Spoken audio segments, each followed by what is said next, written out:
अच्छा, मेजर साहब, जिस तरह कमर चीमा साहब ने भी कहा कि आप एक बहुत बड़ा प्लेयर हैं इंटरनेशनली, आपकी मार्केट बहुत बड़ी है और कुछ चीजें हैं ऐसी हुई हैं जिनसे आपकी रेपुटेशन को डेंट पड़ा है।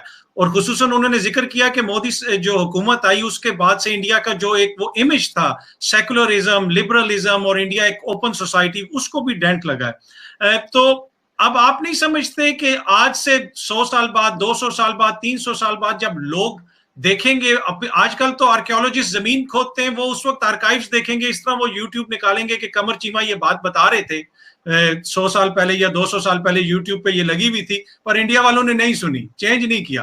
तो आप लोग कुछ मानेंगे, थोड़ा सा अपना कोर्स ऑफ डायरेक्शन चेंज करेंगे कि बजिद रहेंगे अपने मौके पे? मैंने 2-4 पॉइंट लिखे हैं जो चीमा साहब ने बोले थे, मैं उनके बारे में कुछ बात करना चाहता हूँ। तो फिर कहता हूँ कुछ मैं बातें अग्री भी करता हूँ कमर चीमा साहब से, और कुछ बातों का मैं कॉन्टेक्चुअल फ्रेमवर्क देना चाहता हूँ इसमें। साहब, सबसे बड़ी बात यह है कि जो बीजेपी के बारे में बात, it is the largest political party in the world. BJP से बड़ी सियासी जमात इस दुनिया में कभी नहीं हुई। जब से सियासी जमातें शुरू हुई हैं, 100-200 साल जितने भी टाइम हो गए, बीजेपी से ज्यादा किसी के मेंबर नहीं है इस दुनिया में, पूरी दुनिया में। क्योंकि चाइना में तो है ही नहीं डेमोक्रेसी, तो वो तो एक मामला हो गया, किसी में नहीं। पहली चीज। दूसरी चीज, देखिए, जो आप कहते हैं ना कि मोदी जी जो करते हैं उससे हिंदुस्तान को आप लोग कहते हैं नुकसान हुआ है, या विदेश में या बाहर बाहर जाके, मैं आपको बता दूं मोदी जी क्यों करते हैं जो वो करते हैं।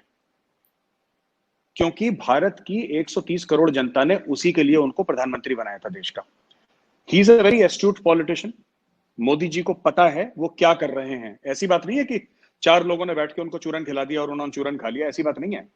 ही नोज एग्जैक्टली, उनको बिल्कुल पता है वो क्या कर रहे हैं। वो सोच समझ के कर रहे हैं और पूरे होशो हवास में कर रहे हैं, और हिंदुस्तान चाहता है वो करें, इसलिए कर रहे हैं। 370-35 की बात मैं आपको बताता हूं। इंडिया में थोड़ा बहुत छुटमुट इसका ऑपोजिशन हुआ। हिंदुस्तान तो ऐसी जगह है जहां पे लोगों का मूड खराब हो जाए तो मिडिल क्लास जो है दफ्तर से छुट्टी लेके सड़क पे आ जाती है बैनर लेके। इंडिया में बड़ा कॉमन है यहाँ पे, खासतौर से दिल्ली विल्ली में तो पूरा घेर लेते हैं। किसी ने कुछ नहीं बोला। ये जो भी हो रहा है, ही जिसको कहते हैं ना कि नब्ज जो है मुल्क की, मोदी जी को पता है कि इस मुल्क की नब्ज क्या है और मुल्क को क्या चाहिए, वही चीज डिलीवर कर रहे हैं। दूसरी चीज यह है कि आपने बोला था अफगानिस्तान को लंगड़ा घोड़ा, अतर जी आपने बोला था कि उसमें 3 बिलियन डाल दिए। 3 बिलियन में इंडिया 30 बिलियन, बात ये नहीं है। देखिए, मैं कह रहा हूं कौम है, जिंदा लोग हैं वहां पे, और उनका हर समय फायदा उठाया किसी ना किसी मैं सॉरी टू कट यू, मैंने कौम की नहीं, मैंने उनकी हुकूमत की बात की थी। वो जो अशरफ गनी साहब हैं जो अपने प्रेसिडेंशियल पैलेस से भी बाहर नहीं निकल सकते, उनकी हुकूमत के हवाले से कहा था। कौम तो ऑब्वियसली वो एक अजीम कौम है, अफगान कौम, उस हवाले से तो मैंने नहीं। जी जी, चलिए ठीक है। आपने उनके हुकूमत के, जो उनकी सरकार है उसके लिए कहा, ठीक है। ये अफगानिस्तान एक जमाने में रशियन इन्वेजन के पहले तो स्टेबल था। वहां पे जो शाह था वहां का ठीक ठाक था, जैसे था वैसे था अफगानिस्तान। तो अफगानिस्तान में प्रॉब्लम्स रही हैं शुरू से। हम लोग इसलिए कर रहे हैं because we need a way to central Asia.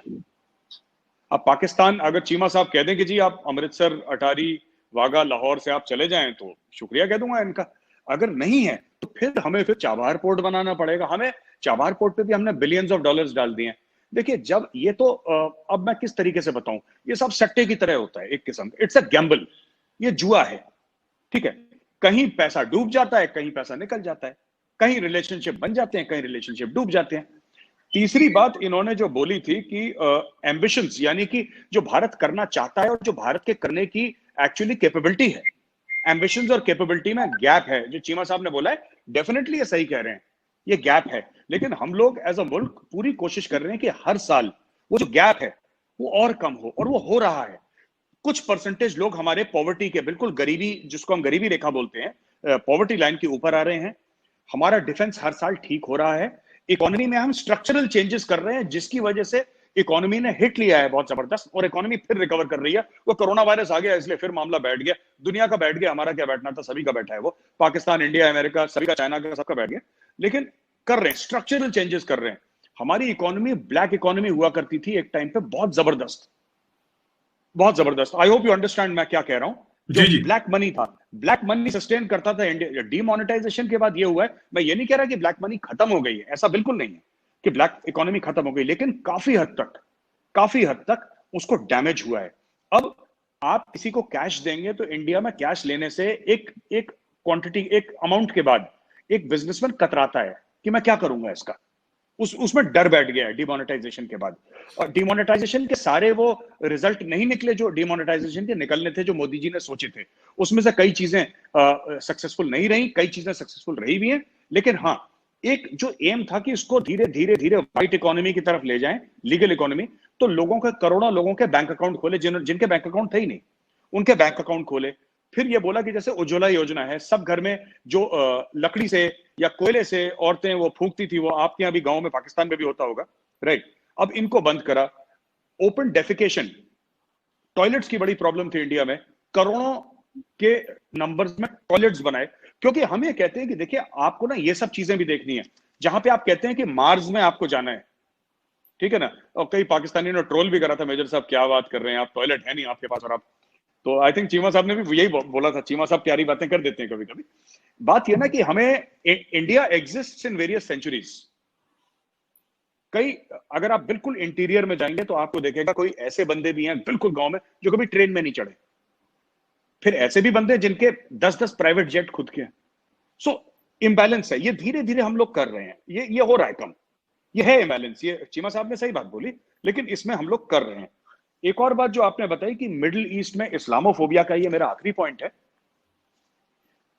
Islamophobia का। कि देखिए ना, बात ये है कि ये जो वहां पे एक प्रिंसेस थी जो आई थी ना, जिस प्रिंसेस ने कुछ बोला था, वो प्रिंसेस पता नहीं कहाँ गई अभी।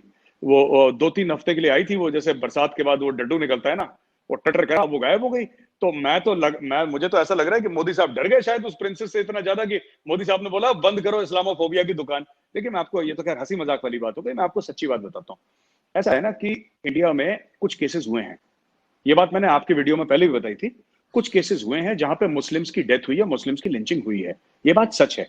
लेकिन ये भी बात सच है कि यहाँ पे हिंदूज की भी डेथ हुई और हिंदूज की भी लिंचिंग हुई है, ये बात भी सच है। जब आप डेटा देखेंगे ना, डेटा की बात कमर चीमा साहब कहते हैं, आप डेटा देखेंगे तो दोनों कम्युनिटीज ने सफर करा है। और ये कहना कि मोदी साहब की वजह से ये सब हो रहा है, जो अक्सर पाकिस्तान में सोचा जाता है कि पाकिस्तान को ये लगता है कि 2002 में जो गोधरा में राइट्स हुई थी, राइट, उसके बाद ही सब कुछ खराब हुआ, उसके पहले हिंदुस्तान अमन का गहवारा था। ऐसा नहीं है।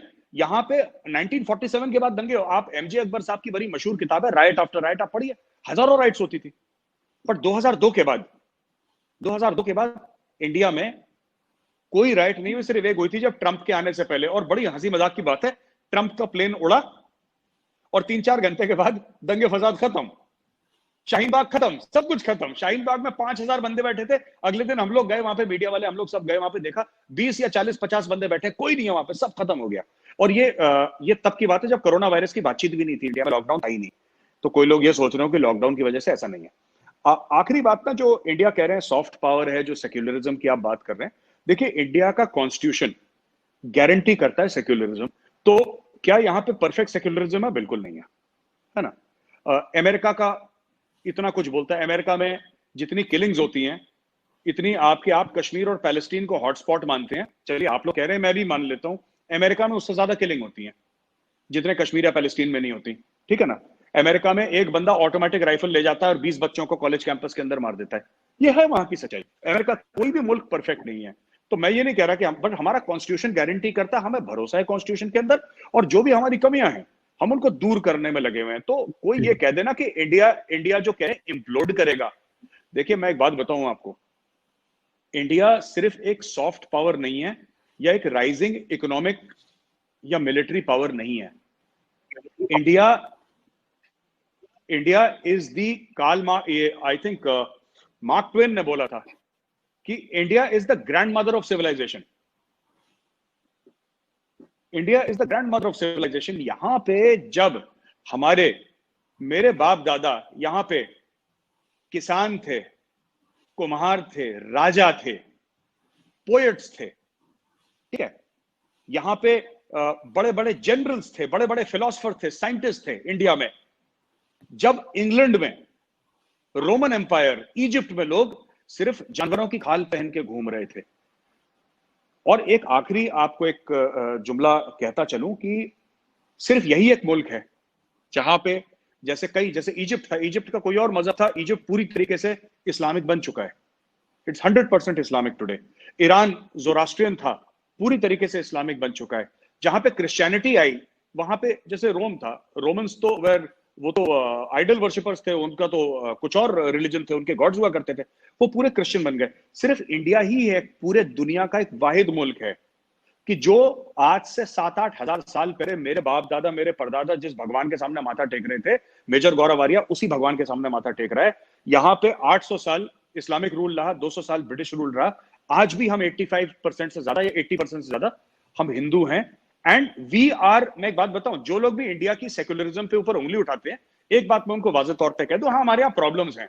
अगर मैं चीमा साहब को बोलूं कि साहब ये परफेक्ट है, तो ऐसा नहीं है, लेकिन मैं आपको बात बताऊं, we are secular by choice. ठीक, क्योंकि हिंदुइज्म ये allow, we are, you know why we are secular? We are secular because we are Hindus. ये हमारे नस में, ये हमारे खून में